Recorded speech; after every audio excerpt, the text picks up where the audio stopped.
marandaba muri systeme anglophone abajejwe ubutungane muzosanga n'utagira imvi uzubona bambara ikintu kicerekana imvi ni kuvuga sembore ya sagesse.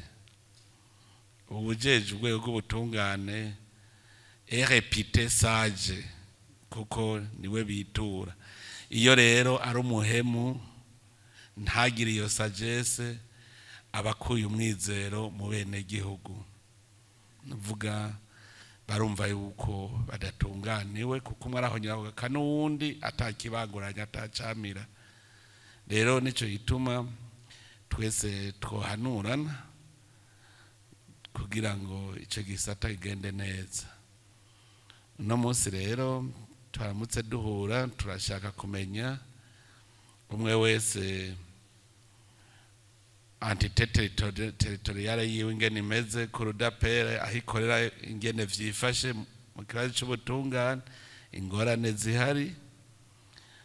Tumaze kuvyumva rero, kubera tuzi yuko hariho abashikiriza amanza, ubaserukira rero araheza nawe atubwire ingorane bahura nazo n'ingene yibaza vyogenda kugira duterane ivyiyumviro.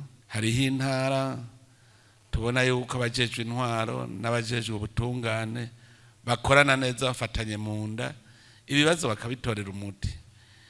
Tumaze kubona hariho intara usanga nk'imanza zaje zatugashiye ko gushira mu ngiro gasanga zaraheze, murumva yuko nkaho ari intambwe nini cyane. Nuvuga vyerekana yuko tugize urunani mu gihugu biragenda neza. Rero abariko barakora uko bashoboye turababona kandi turabakeza.